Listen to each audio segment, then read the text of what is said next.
तो घर में पाठ कराऊंगा, क्योंकि उनको वही परंपरा का पता है। घर में पाठ कराने से वो न सोचा घना लाभ होगा, नहीं, घना लाभ तो यहाँ होगा। वहां तो 4 आदमी खाएंगे, 10-20 हरियां देख कितने पुण्यात्मा। और फिर पाप आप कहीं कर दियो, जो जंगल में छुप के कराइयो, पाप आपके मस्तक में लिखा जाएगा। और धर्म ने कितना कर लो, आपके मस्तिष्क में लिखा जाएगा, उसका फल मिलेगा। तो यहां किया हुआ फल यूं ज्यादा लाभदायक है, इसलिए आप फल रहे हो फटाफट। और एक शास्त्र अनुकूल साधना है, परमात्मा ने फार्मूले बता रखे हैं, इन फार्मूलों को अपना कर आप चलियो, देखना कैसे लाभ ना हो। और फिर जैसे आप शुरू में आते हो, आपके पास कोई पुण्य नहीं है, पुण्य खत्म हुए तो भी तो आप दुखी हुए।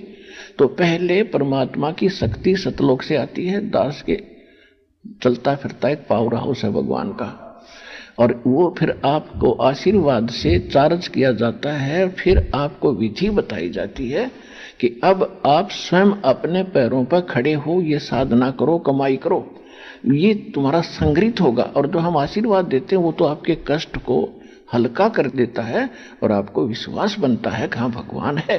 तो फिर ये क्रिया बताई जाती है कि अब डट कर भक्ति है। कबीर साहब ने फार्मूला बताया है कि जिन हर जैसा सुमरिया ताको तैसा लाभ, ओसा प्यास न भाग ही जब लग धसे न आब। कि आप जैसे पहले हम मंगलवार का व्रत रखते थे, 5:15 का प्रसाद बांट दिया, बूंदी लेकर गुलदाना, और वो धर्म हो गया, खाक धर्म हुआ। ये कहते हैं ये तो तुम ओस चाट रहे थे, प्यासे होकर के ओस चाट रहे थे। ओस चाटने से प्यास नहीं बुझेगी, प्यास बुझेगी गट गट गिलास पीवे 2-3, जब पेट भरे।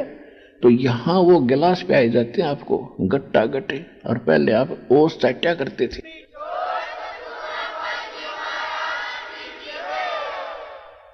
गुरु बिन माला फेरते, गुरु बिन देते दान, गुरु बिन दोनों निष्फल हैं, जय पूछो वेद पुराण।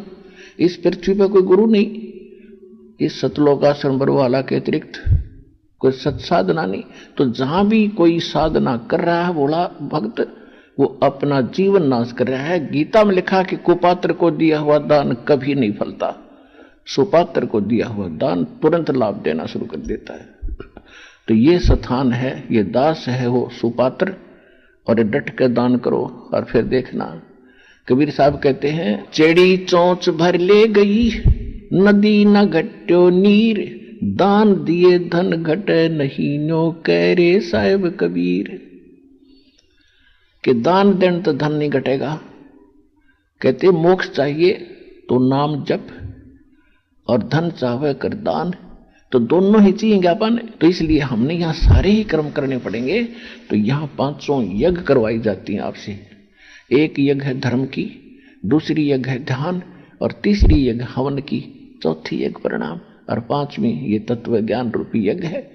तो ये 500 यज्ञ सतलोक आश्रम बरवाला, जिला हिसार हरियाणा के अतिरिक्त इस पृथ्वी पर नहीं है, एक इस ब्रह्मांड में नहीं है। आज मान लियो, चाहे 10 साल पाछे मान लियो, या माननी पड़ेगी आप।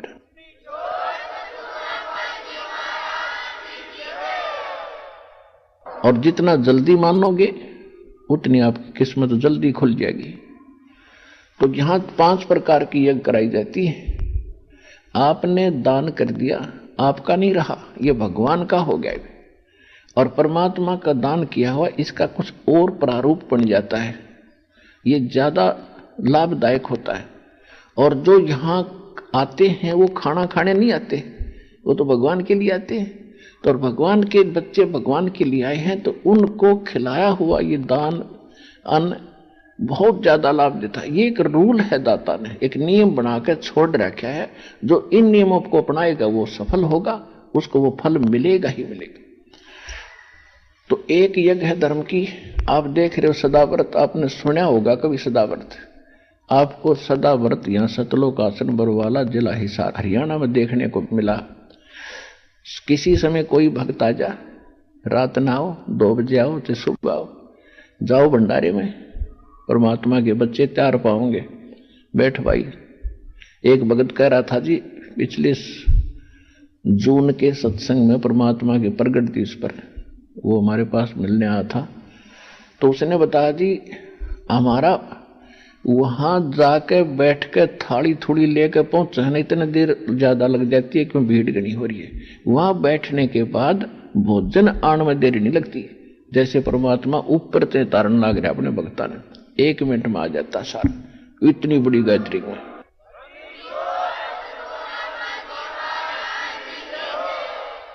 तो ये सदा व्रत कबीर भगवान ने लगा रखा बच्चों। आपको पता आप कितना दान कर सकते हो, हमें पता है कितना दान आता है, ये आता कहां से है इस चक्कर में पढ़ने की जरूरत नहीं, सतलोक से आता है। परमात्मा कबीर साहब ने 18 लाख व्यक्तियों को 3 दिन तक भोजन खवा दिया था।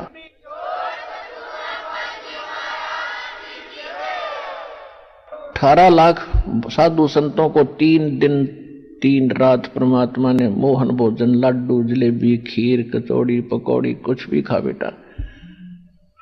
तो वो भगवान है या उस परमात्मा की आड़ में हम बैठे, ये दास उसी के भरोसे बैठे। एक यज्ञ है धर्म की, और आपको तो उभार रहे हैं दान करवा करा के, और दान करोगे तो उभरोगे। दान कहते धर्म का नाश नहीं होता, विन से तीनों लोक, और खैरायत में खैर है कीजिए आत्म भोग। कबीर साहब कहते हैं धर्म बिना धापे नहीं, धर्म के बिना उभारा जीव का नहीं हो सकता। और ये प्राणी प्रपंच, और ये प्रपंच करता फिरता है, अटपट कर रहा है, उससे काम नहीं चलेगा। और आस प्राणी क्यों करे तन दिया हो तो संच, यानी आज तो कोई भिखारी है, कोई किसी तरह मजदूर है, तो अब उसको मिल नहीं रहा क्योंकि पीछे दान करया नहीं। और दान हम करना चाहते थे तो हमें वो स्थान नहीं मिला जो सुपात्र हो। तो किसी ने मंदिर बनवा दिया, किसी ने धर्मशाला बनवा दी, किसी ने कोई और कंबल बांट दिए, इस तरह की हम क्रिया करते थे। ठीक है ना, तो ये भी ठीक थे, लेकिन ये लाभदायक नहीं थे, मोक्षदायक नहीं थे, मनुष्य का जीवन सफल इनसे नहीं हो रहा था। अब इस तरीके से आपका मोक्ष भी होगा, आपको यहां भी इस संसार में रहोगे तब तक भी आपको विशेष लाभ मिलेगा, आपके संकट भी दूर होंगे। एक यज्ञ है धर्म की, यह भंडारा चलाया जाता है आने वाले बच्चों को सबको, और भोजन कराया जाता है।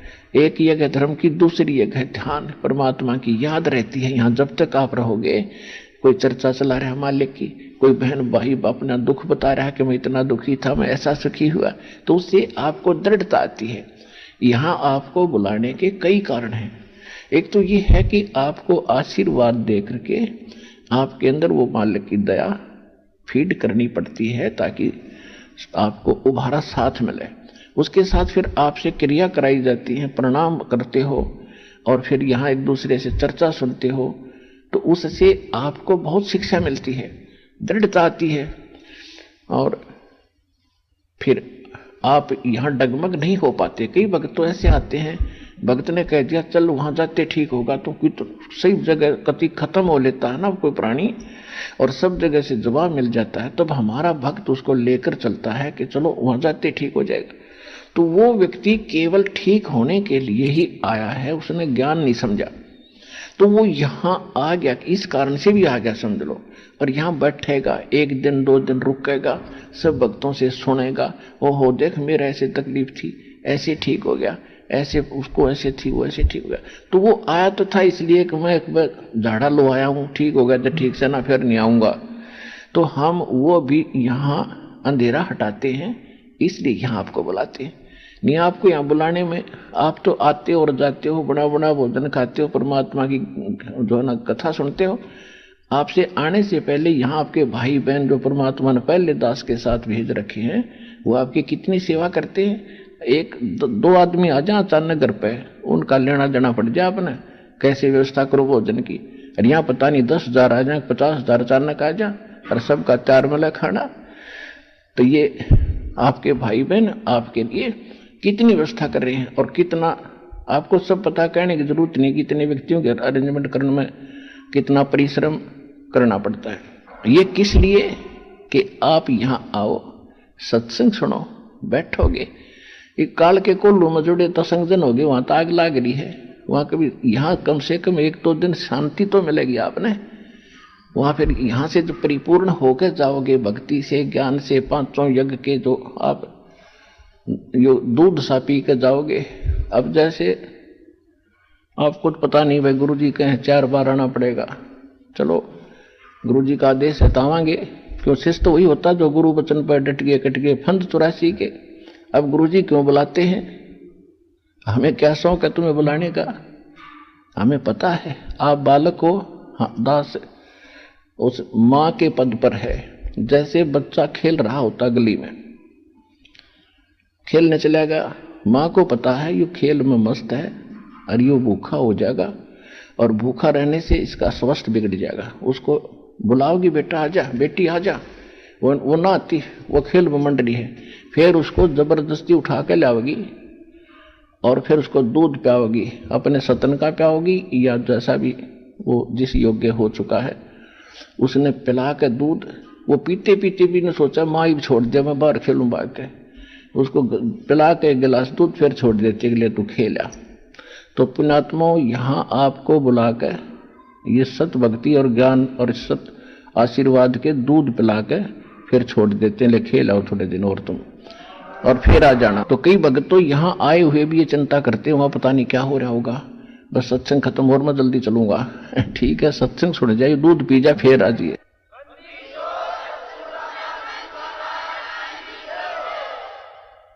तो इसी तरह वो बालक युवा हो जाता है। तो इसी प्रकार आपकी भक्ति को ये दास युवा करने के लिए आपको यहां बुलाता है। तो जो प्रसंग चल रहा है उसी पर आते हैं। अब इंद्रमती को उसके गुरुजी ने बताया था कि बेटी साधु संतों को जो भोजन कराया जाता है वो घना लाभ देता है। वो तो परमात्मा के लिए भटक रहे होते हैं, उनका तो कोई आश्रय नहीं होता, और ऐसे व्यक्ति को जो भोजन करा देता है तो उसकी आत्मा आशीष देती है और वो फला करता है। अपने आत्माओं इसके साथ साथ, क्योंकि आपको यहाँ की व्यवस्था से परिचित कराते हैं। कई भक्त जो हमारे पुराने भक्त हमसे मिलने आते हैं तो वो बताते हैं जी कोई भक्त मेरे साथ आए थे और वो आते इसमें प्रवेश करते ही सारी व्यवस्था को देखकर एकदम वो तो हक्के बक्के से रह गए कि ये काम तो, ये व्यवस्था तो आज तक हमने जिंदगी में कितने रिश्तेदारी में ना देखी, ब्याह शादी में ना देखी, इतना खुला व्यवस्था और सब जगह, और कितने प्यार से सभी इतने भाई बहन बैठे हैं, बिल्कुल प्यार से रहते हैं। आत्मा यहाँ आते ही गदगद हो जाती है।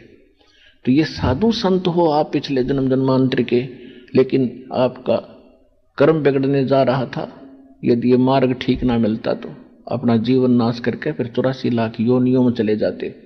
तो यहाँ जो प्रसंग साथ में एक और चला रहे थे हम कि सतगुरु के उपदेश का लाया एक विचार, जय सतगुरु मिलते नहीं हम जाते नरक द्वार।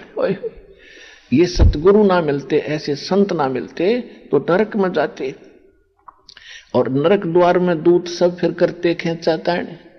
यहाँ तो 1 लाख व्यक्ति डेली मरते हैं। इसने ऐसी व्यवस्था बना रखी है, किसी गांव में 1 महीने में नंबर आवा, किसी में 2 महीने में, किसी में 3 महीने में, तो बाकी ने सोचे ना हम तो ठीक है।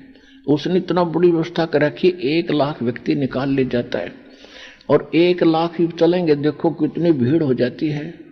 तो और भक्ति किसी के पास है ही नहीं, भक्ति जब शुरू होगी वो तो अलग जाएंगे, उस टोल में नहीं जाएंगे, उस झुंड में नहीं जाएंगे जिनको यम के दूत कूट कूट के ले जाते। तो यहां से वो 1 लाख को ले जाते हैं, पहले तपस्या पे भुनने जाते हैं, वहां के बाद फिर लाइन लगा दी जाती है धर्मराज के सामने, उनका अकाउंट होता है, उसके जैसे जिसके संस्कार हैं उनको वहीं भेज दिया जाता है। जिनका नरक का संस्कार होता है उनको पूरा ग्रुप को यम के दूत, 12 करोड़ यम के दूत है, 12 करोड़ चारों तरफ भाले ले खड़े हो जाते हैं, जैसे पशुओं को फाटक में रोक क्या करें, ऐसे उनको कूट। क्यों कौन पड़ा नरक में, इसे बूंदी हाहाकार माचरी सड़े, उसके अंदर बुरा हाल हो रहा, तो उसमें ठोक के जाके जहां वहां स्वर्ग और पितर लोक है वहां पर उनका सब का मल उसमें जाता, सड़न उस बहुत बड़ा गहरा तालाब सा है जिसको नरक कहते हैं, और उसमें डाला जाता है इन अपराधी लोगों को। उस नरक में कौन पड़े, दे लट्ठम लट्ठा उनका जबरदस्ती ठोके, वो उल्टे बाजे, वो यम के दूत उनके सीधे ठोके भाले, तब डरते पड़े उसके अंदर। तो कहते हैं नरक द्वार में दूत सब वह करते खेचा ताण, उनते कबू ना छूटता फिरता चारों खान। चार खानी में भरमता, चार खानी यानी चार प्रकार से जीव उत्पत्ति होती है। जैसे अंडज जो अंडे से उत्पन्न होते हैं पक्षी, और जेरज जैसे पशु हैं, मनुष्य है, ये जेर से उत्पन्न होते हैं। इस तरह के ये चार प्रकार की खानी, श्वेतज, सवतज और जेरज, अंडज। और कहते हैं चार खानी में भरमता, कबहू न लगता पार, सो फेरा सब मिट गया मेरे सतगुरु के उपकारे। सत साहिब जी, इस वीडियो के बनाने का उद्देश्य हमारा किसी को भी नीचा दिखाना व किसी की भावनाओं को ठेस पहुंचाने का नहीं है। इस वीडियो के बनाने का उद्देश्य हमारा परमात्मा का अध्यात्म ज्ञान जन जन तक पहुंचाने का है। आइए अब देखते हैं जगत गुरु तत्वदर्शी संत रामपाल जी महाराज जी द्वारा लिखे गए ज्ञान को, सत्य पुरुष का वर्तमान अवतार। जो सत्य साधना तथा तत्व ज्ञान का प्रचार परमेश्वर के पूर्वोक्त परमेश्वर के अवतार संत किया करते थे, जिससे आपसी प्रेम था, एक दूसरे के दुख में दुखी होते थे, असहाय व्यक्ति की मदद करते थे, वही शास्त्र विधि अनुसार साधना तथा वही आध्यात्मिक यथार्थ ज्ञान संत रामपाल दास जी महाराज को परमेश्वर कबीर साहिब जी ने प्रदान किया है। मार्च 1997 को फाल्गुन मास की शुक्ल प्रथमा को दिन के 10 बजे कबीर परमेश्वर जिंदा महात्मा के रूप में सतलोक से आकर संत रामपाल दास जी महाराज को सतनाम तथा सार नाम दान करने का आदेश देकर अंतर्ध्यान हो गए। संत रामपाल दास जी महाराज भी परमेश्वर यानी परम अक्षर ब्रह्म के उन अवतारों में से एक है जो आध्यात्मिक ज्ञान के द्वारा अधर्म का नाश करते हैं। अब विश्व में शांति होगी, सर्वधर्म तथा पंथों के व्यक्ति एक होकर आपस में प्रेम से रहा करेंगे। राजनेता भी निर्भिमानी, न्यायकारी तथा परमात्मा से डरकर कार्य करने वाले होंगे। जनता के सेवक बनकर निष्पक्ष कार्य किया करेंगे। धरती पर पुण्य सतयुग जैसी स्थिति होगी। वर्तमान में धरती पर वह अवतार संत रामपाल दास जी हैं। अब घर घर में परमेश्वर के ज्ञान की चर्चा होगी, जहां गांव व शहरों में तथा पार्कों में बैठकर ताश खेलते हैं। कोई राजनीति बातें करता है, कोई अपने पुत्रों तथा पुत्र वधुओं की अच्छे या निकम्मे होने की चर्चा करते हैं। वहां परमेश्वर की महिमा की चर्चा होगी तथा ज्ञान गंगा पुस्तक में लिखे ज्ञान पर विचार हुआ करेगा। परमात्मा की महिमा करने मात्र से ही भी जीव का पुण्य भागी बनता है। फिर शास्त्र विधि अनुसार साधना करके जीवन सुखी बनाएंगे तथा आत्म कल्याण कराएंगे।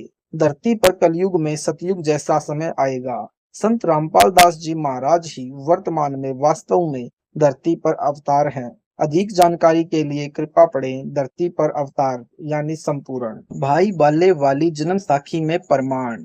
एक महापुरुष के विषय में भाई बाले वाली जन्म साखी में प्रहलाद भगत की भविष्यवाणी। भाई बाले वाली जन्म साखी में लिखा गया विवरण स्पष्ट करता है कि संत रामपाल दास जी महाराज ही वह अवतार हैं जिन्हें परमेश्वर कबीर जी तथा संत नानक जी के पश्चात पंजाब की धरती पर अवतरित होना था। संत रामपाल दास जी महाराज 8 सितंबर सन 1951 को गांव धनाना, जिला सोनीपत, हरियाणा प्रांत यानी उस समय पंजाब प्रांत, भारत की पवित्र धरती पर श्री नंद राम जाट के घर जाट वर्ण में श्रीमती इंदिरा देवी की कोख से जन्मे। इस विषय में जन्म साखी भाई बाले वाली हिंदी वाली में, जिसके प्रकाशक है भाई जवाहर सिंह कृपाल सिंह एंड कंपनी पुस्तका वाले, बाजार माई सेवा, अमृतसर यानी पंजाब, तथा पंजाबी वाली के प्रकाशक हैं भाई जवाहर सिंह कृपाल सिंह पुस्तका वाले, गली 8 बाग रामानंद, अमृतसर यानी पंजाब। इसमें लिखा अमर लेख इस प्रकार है। एक समय भाई बाला तथा मर्दाना को साथ लेकर सतगुरु नानक देव जी भक्त प्रहलाद के लोक में गए, जो पृथ्वी से कई लाख कोस दूर अंतरिक्ष में है। प्रहलाद ने कहा कि हे नानक जी, आपको परमात्मा ने दिव्य दृष्टि दी तथा कलयुग में बड़ा भक्त बनाया है। आपका कलयुग में बहुत प्रताप होगा। यहाँ पर यानी प्रहलाद के लोक में पहले कबीर जी आए थे, या आज आप आए हो, एक और आएगा। जो आप दोनों जैसा ही महापुरुष होगा। इन तीनों के अतिरिक्त यहाँ मेरे लोक में कोई नहीं आ सकता। भक्त बहुत हो चुके हैं, आगे भी होंगे, परंतु यहाँ मेरे लोक में वही पहुंच सकता है जो इन जैसी महिमा वाला होगा, और कोई नहीं। इसलिए इन तीनों के अतिरिक्त यहाँ कोई नहीं आ सकता। मर्दाने ने पूछा कि हे प्रहलाद जी, कबीर जी जुलाहा थे, नानक जी खत्री हैं, वह तीसरा किस वर्ण यानी जाति से तथा किस धरती पर अवतरित होगा? प्रहलाद भगत ने कहा, भाई सुन, नानक जी के सचखंड जाने के सैकड़ों वर्ष पश्चात पंजाब की धरती पर जाट वर्ण में जन्म लेगा तथा उसका प्रचार क्षेत्र शहर बरवाला होगा, यानी लेख समाप्त। विवेचन। संत रामपाल दास महाराज वही अवतार हैं जो अन्य प्रमाणों के साथ साथ जन्म साखी में लिखे वर्णन पर खरे उतरते हैं। जन्म साखी में 100 वर्ष के पश्चात लिखा है, यहाँ पर सैकड़ों वर्ष पश्चात कहा गया था, जिसको पंजाबी भाषा में लिखते समय 100 वर्ष की लिख दिया, क्योंकि मर्दाना ने पूछा था कि वह कौन से युग में नजदीक ही आएगा। तब प्रहलाद ने कहा कि श्री नानक जी के सैकड़ों वर्ष पश्चात कलयुग में ही वह संत जाट वर्ण में जन्म लेगा। इसलिए यहाँ 100 वर्ष के स्थान पर सैकड़ों वर्षों की न्यायोचित है तथा प्रचार क्षेत्र बरवाला के स्थान पर बटाला लिखा गया है। इसको दो कारण से कह सकते हैं कि शहर बरवाला जिला हिसार हरियाणा यानी उस समय पंजाब प्रांत में सुप्रसिद्ध नहीं था तथा बटाला शहर पंजाब प्रांत में प्रसिद्ध था। लेखनकर्ता ने इस कारण से बरवाला के स्थान पर बटाला लिख दिया। दूसरा, प्रिंट करते समय की जगह प्रिंट हो गया। एक और विशेष विचारणीय पहलू है कि पंजाब के बटाला शहर में कोई भी जाट संत नहीं हुआ है जो इन महापुरुषों यानी परमेश्वर कबीर देव जी व श्री नानक देव जी के समान महिमावान तथा इनके समान ज्ञानवान हो। इस आधार से तथा अन्य प्रमाणों के आधार से तथा इस जन्म साखी के आधार से स्पष्ट है कि वह तीसरे महापुरुष संत रामपाल दास जी महाराज हैं तथा इनका आध्यात्मिक ज्ञान भी इन दोनों महापुरुषों यानी परमेश्वर कबीर जी तथा श्री नानक देव जी से मेल खाता है। आप देखेंगे दोनों फोटो कॉपी जो जन्म साखी बाई बाले वाली जो कि एक पंजाबी भाषा में है तथा दूसरी हिंदी में है जो कि पंजाबी भाषा से ही अनुवादित है। इसमें कुछ प्रकरण ठीक नहीं लिखा है, जैसे पंजाबी भाषा में लिखा है कि जो इस जिहा कोई होवेगा ਤਾਂ ਇੱਥੇ पहुंचेगा होर दा ਇੱਥੇ पहुंचण दा कम नहीं, परंतु हिंदी वाली जन्म साखी में यह विवरण नहीं है जो बहुत महत्वपूर्ण है। इससे सिद्ध है कि लिखते समय कुछ प्रकरण बदल जाता है।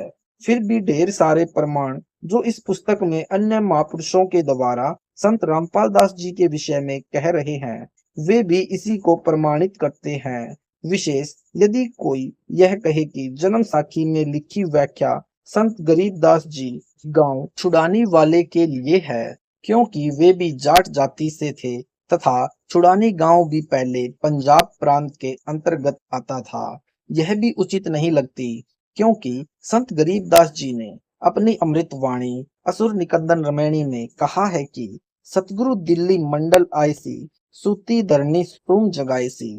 भावार्थ है कि संत गरीबदास जी के सतगुरु पूज्य कबीर साहिब जी थे। पुराना रोहतक जिला यानी सोनीपत रोहतक तथा जज्जर को मिलाकर एक जिला रोहतक था, दिल्ली मंडल में लगता था। यह किसी राजा के अधीन नहीं था, अंग्रेजों के शासन काल में दिल्ली के अधीन था। संत गरीबदास जी ने स्पष्ट किया है कि सतगुरु यानी परमेश्वर कबीर जी दिल्ली मंडल में आएंगे, भक्तिहीन प्राणियों को जगाएंगे, सत्य भक्ति कराएंगे। ध्यान रहे कबीर सागर में काल के दूतों ने मिलावट करके सत्य को न जानकर अपनी अटकलबाजी से असत्य प्रमाण दिए हैं। उनका नाश करने के लिए परमेश्वर कबीर जी ने अपने अंश अवतार संत गरीबदास जी द्वारा यथार्थ ज्ञान प्रचार करवाया है, जो संत गरीबदास जी की अमृत वाणी के रूप में है। इसी बात की पुष्टि कबीर सागर के संपादक कबीर पंथी श्री युगलानंद बिहारी जी की उस टिप्पणी से होती है जो उन्होंने अनुराग सागर तथा ज्ञान सागर की भूमिका में की है। कहा है कि कबीर पंथियों ने ही कबीर पंथ के ग्रंथों का नाश कर रखा है, अपने अपने मते अनुसार फेर बदल करके अपने मत को जोड़ा है। मेरे पास अनुराग सागर तथा ज्ञान सागर की कई कई प्रतियां रखी है, जिनमें से एक दूसरे से मेल नहीं खा रही हैं। संत रामपाल दास जी महाराज का जन्म श्री नंद राम जाट के घर 8 सितंबर 1951 को गांव धनाना, जिला सोनीपत यानी उस समय जिला रोहतक में हुआ था, जो वर्तमान हरियाणा तथा पंजाब प्रांत मिलकर उस समय एक ही पंजाब प्रांत था। परमेश्वर कबीर जी ने भी कहा था कि जिस समय कलयुग 5505 बीत चुका होगा, मैं गरीब दास वाले 12वें पंथ में आगे स्वयं आऊंगा। संत गरीब दास जी द्वारा मेरी यानी कबीर परमेश्वर की महिमा की वाणी प्रकट होगी तथा गरीब दास वाले 12वें पंथ तक के साधक मुझे आधार बनाकर वाणी को समझने की कोशिश करेंगे, परंतु वाणी को न समझकर सतनाम तथा सारनाम से वंचित रहने के कारण असंख्य जन्म तक सत्यलोक प्राप्ति नहीं कर सकते। उसी 12वें पंथ यानी गरीब दास जी वाले पंथ में मैं यानी परमेश्वर कबीर जी ही स्वयं चलकर आऊंगा। तब संत गरीब दास जी द्वारा प्रकट की गई वाणी को मैं यानी कबीर परमेश्वर प्रकट होकर समझाऊंगा। इससे सिद्ध हुआ कि जन्म साखी में जिस जाट संत के विषय में कहा है, निर्विवाद रूप से वह संत रामपाल दास जी महाराज ही हैं। फिर भी हम संत गरीब दास जी का विशेष आदर करते हैं, क्योंकि उन्होंने परमेश्वर कबीर जी का अमर संदेश सुनाया है।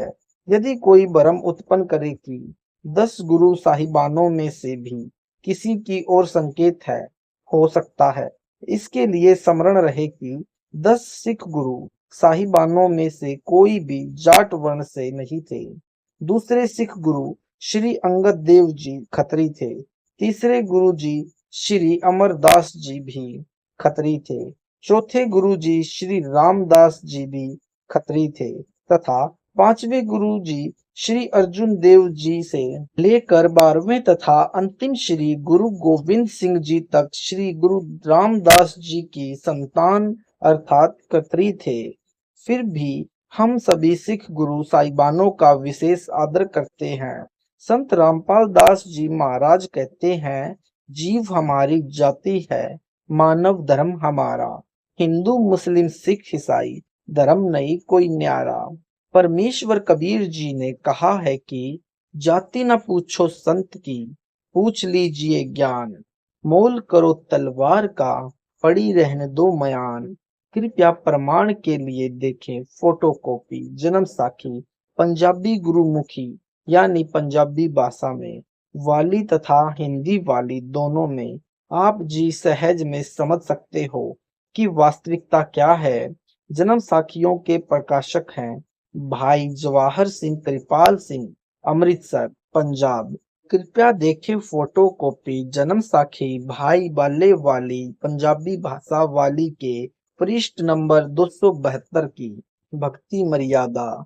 जीव हमारी जाति है, मानव धर्म हमारा, हिंदू मुस्लिम सिख ईसाई धर्म नहीं कोई न्यारा। प्रिय भक्तजनों, आज से लगभग 5000 वर्ष पहले कोई भी धर्म या अन्य संप्रदाय नहीं था। न हिंदू, न मुस्लिम, न सिख और न ईसाई थे। केवल मानव धर्म था। सभी का एक ही मानव धर्म था और है। लेकिन जैसे जैसे कलयुग का प्रभाव बढ़ता गया, वैसे वैसे हमारे में मतभेद होता गया। कारण सिर्फ यही रहा है कि धार्मिक कुल गुरुओं द्वारा शास्त्रों में लिखी हुई सच्चाई को दबा दिया गया। कारण चाहे स्वार्थ हो या ऊपरी दिखावा, जिसके परिणाम स्वरूप आज एक मानव धर्म के 4 धर्म और अन्य अनेक संप्रदाय बन चुकी हैं, जिसके कारण आपस में मतभेद होना स्वाभाविक ही है। सभी का प्रभु भगवान राम, अल्लाह, रब, गॉड, खुदा, परमेश्वर एक ही है। ये भाषा भिन्न पर्यायवाची शब्द हैं। सभी मानते हैं कि सबका मालिक एक ही है, लेकिन फिर भी ये अलग अलग धर्म संप्रदाय क्यों? यह बात बिल्कुल ठीक है कि सबका मालिक रब, खुदा, अल्लाह, गॉड, राम, परमेश्वर एक ही है, जिसका वास्तविक नाम कबीर है और वह अपने सत्यलोक यानी सतधाम सचखंड में मानव सदृश स्वरूप में आकार में रहता है। लेकिन अब हिंदू तो कहते हैं कि हमारा राम बड़ा है, मुस्लिम कहते हैं कि हमारा अल्लाह बड़ा है, ईसाई कहते हैं कि हमारा ईसा मसीह बड़ा है और सिख कहते हैं कि हमारे गुरु नानक साहिब जी बड़े हैं।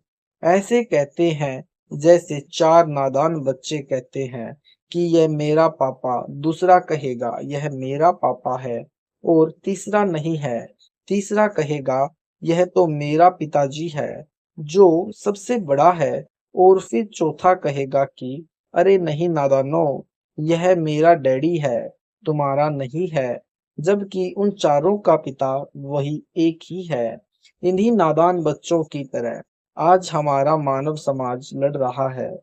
कोई कहे हमारा राम बड़ा है, कोई कहे खुदाई रे, कोई कहे हमारा ईसा मसीह बड़ा है, ये बाटा रहे लगाई रे। जबकि हमारे सभी धार्मिक ग्रंथों व शास्त्रों में उस एक प्रभु, मालिक, रब, खुदा, अल्लाह, राम साहिब, गॉड, परमेश्वर की प्रत्यक्ष नाम लिखकर महिमा गाई है कि वह एक मालिक या प्रभु कबीर साहिब है, जो सतलोक में मानव सदृश स्वरूप में आकार में रहता है। वेद, गीता, कुरान, बाइबल और गुरु ग्रंथ साहिब ये सब लगभग मिलते जुलते ही हैं। यजुर्वेद के अध्याय 5 के श्लोक नंबर 32 में, सामवेद के मंत्र नंबर 1422 में, अथर्ववेद के कांड नंबर 4 के अनुवाक 1 के श्लोक नंबर 7, ऋग्वेद के मंत्र 1 अध्याय 1 के सूक्त 11 के श्लोक नंबर 4 में कबीर नाम लिखकर बताया है कि पूर्ण ब्रह्म कबीर है जो सतलोक में आकार में रहता है। गीता जी चारों वेदों का संक्षिप्त सार है। गीता जी भी उसी सतपुरुष पूर्ण ब्रह्म कबीर जी की तरफ इशारा करती है। गीता जी के अध्याय 15 के श्लोक नंबर 16-17, अध्याय 18 के श्लोक नंबर 46, 61, 62, अध्याय नंबर 8 के श्लोक नंबर 3, 8 से 10 तथा 22 में अध्याय 15 के श्लोक नंबर 1, 2, 3, 4 में उसी पूर्ण परमात्मा की भक्ति करने का इशारा किया है। श्री गुरु ग्रंथ साहिब पृष्ठ नंबर 24 पर और पृष्ठ नंबर 721 पर नाम लिखकर कबीर साहिब की महिमा गाई है। इसी प्रकार कुरान और बाइबल एक ही शास्त्र समझो, दोनों लगभग एक ही संदेश देते हैं कि उस कबीर अल्लाह की महिमा बयान करो जिसकी शक्ति से ये सब सृष्टि चलायमान है। कुरान शरीफ में सूरत फुरकानी नंबर 25 की आयत नंबर 52 से 59 तक में कबीरन, खबीरा, कबीरू आदि शब्द लिखकर उसी एक कबीर अल्लाह की पाकी बयान की हुई है कि ए पैगंबर मोहम्मद, उस कबीर अल्लाह की पाकी बयान करो जो 6 दिन में अपनी शक्ति से सृष्टि रचकर 7वें दिन तख्त पर जा बिराजा अर्थात सतलोक में जाकर विश्राम किया। वह अल्लाह यानी प्रभु कबीर है। इसी का प्रमाण बाइबल के अंदर उत्पत्ति ग्रंथ में सृष्टि क्रम में बाइबल के प्रारंभ में ही 7 दिन की रचना में 1:20:2-5 में है। सभी संतों व ग्रंथों का सार यही कह रहा है कि पूर्ण गुरु जिसके पास तीनों नाम हो और नाम देने का अधिकार भी हो, से नाम लेकर जीव को जन्म मृत्यु रूपी रोग से छुटकारा पाना चाहिए, क्योंकि हमारा उद्देश्य आपको काल की कारागार से छुटवा कर अपने मूल मालिक कबीर देव यानी कबीर साहिब के सतलोक को प्राप्त करवाना है। कबीर देव ने अपनी वाणी में कहा है कि एक जीव को काल साधना से हटाकर पूर्ण गुरु के पास लाकर संत उपदेश दिलाने का पुण्य इतना होता है कि जितना करोड़ गाय बकरे आदि प्राणियों को कसाई से छुड़वाने का होता है, क्योंकि यह अबोध मानव शरीरधारी प्राणी गलत गुरुओं द्वारा बताई गई शास्त्र विरुद्ध साधना से काल के जाल में फंसा रहकर न जाने कितने दुखदाई 84 लाख योनियों के कष्ट को झेलता रहता है। जब यह जीवात्मा कबीर देव की शरण में पूरे गुरु के माध्यम से आ जाती है, नाम से जुड़ जाती है, तो फिर इसका जन्म तथा मृत्यु का कष्ट सदा के लिए समाप्त हो जाता है और सतलोक में वास्तव परमा शांति को प्राप्त करता है। अब प्रश्न आता है कि आजकल गुरु ज्यादा से ज्यादा शिष्य बनाकर अपनी योग्यता का प्रमाण दिखाते हैं, अर्थात हर कोई 4 कथा सीख लेता है और कहता है कि मैं नाम दे देता हूँ और भोली आत्माओं को काल के जाल में डाल देता है। चूंकि शास्त्रों के विरुद्ध नाम उपदेश देने वाले और जपने वाले सभी निश्चित ही नरक के अधिकारी होंगे और उनका नरक में उल्टा लटकाया जाएगा। यह कथन शास्त्र यानी गीता, वेद व सर्व ग्रंथ ही बताते हैं। इसी कथन को सिद्ध करने के लिए एक संक्षिप्त कथा सुनाता हूँ। एक समय की बात है कि सभी को पता चला कि राजा परीक्षित को 7वें दिन सर्प डसेगा और उसकी मृत्यु होगी। इस बात का पता लगने पर सभी ने सोचा कि 7 दिनों तक राजा परीक्षित को भागवत की कथा सुनाई जाए, ताकि इसका यहाँ से मोह हट जाए और प्रभु के चिंतन में लग जाए, क्योंकि मरते समय जिसकी जैसी भावना होती है वह उसी को प्राप्त होता है। सभी ने कहा कि अति उत्तम है, लेकिन अब कथा करे कौन? इस प्रश्न पर प्रश्नवाचक चिन्ह लग जाता है। इस समय वहां उपस्थित सभी महर्षियों ने यहाँ तक कि श्रीमद् भगवत सुधा सागर के रचयिता महर्षि वेद व्यास जी ने भी अपने आप को कथा सुनाने के योग्य नहीं समझा, क्योंकि उनको पता था कि हमारे अंदर यह समर्थता नहीं है। इसलिए क्यों एक जीव के जीवन को नष्ट करके पाप के भागीदार बने। चूंकि 7वें दिन परिणाम आना था, इसलिए 7 दिन तक कथा सुनाने की किसी की हिम्मत नहीं पड़ी। चूंकि सभी को अपनी औकात का पता होता है, सवरक के सुखदेव जी को भागवत की कथा करने के लिए बुलाया गया और तब राजा परीक्षित का मोह यहाँ से हटा और सवरक की प्राप्ति हुई। स्वर्ग में सुख भोगने के पश्चात वापिस नरक में और फिर 184 में चक्कर काटेगा। ये यहाँ का हार्ड एंड फास्ट रूल है, अर्थात अटल नियम है। यह उपलब्धि भी 3 लोक के पूर्ण गुरु बिना प्राप्त नहीं हो सकती। ठीक इसी प्रकार जब किसी स्थान पर प्रधानमंत्री आ रहा हो तो उनके आने से पहले 2-3 बहुत अच्छे वक्ता या गायक व तबले बेंच बजाने वाले होते हैं, जो बहुत सुरीली और आकर्षक आवाज से दर्शकों को प्रभावित करते हैं। लेकिन वे जो कह रहे हैं उनमें से एक बात भी करने में सक्षम नहीं है। लेकिन जब प्रधानमंत्री आता है तो वह कम से कम शब्दों में कहता है कि आगरा में इंटरनेशनल कॉलेज बनवा दो, चंडीगढ़ में इंटरनेशनल यूनिवर्सिटी बनवा दो, आदि आदि। सिर्फ इतना कहकर पीएम साहिब चले जाते हैं। उनके कहने से अगले दिन ही वह कार्य प्रारंभ हो जाता है, क्योंकि उनके वचन में शक्ति है। और यदि यही बात आप और मेरे जैसा आम व्यक्ति कहे तो हमारी बड़ी मूर्खता होगी, क्योंकि हमारे वचन में इतनी शक्ति नहीं है, जबकि प्रधानमंत्री जी के लिए यह सब साधारण बात है। सत साहिब जी, यह वीडियो आपको अच्छा लगा हो तो लाइक करें, शेयर करें, कमेंट करें। अगर यूट्यूब पर यह वीडियो हमारी पहली बार देख रहे तो हमारे चैनल सतलोक हिंद संत रामपाल जी महाराज जी चैनल को सब्सक्राइब करें। सत साहिब जी, मिलते हैं नेक्स्ट वीडियो में।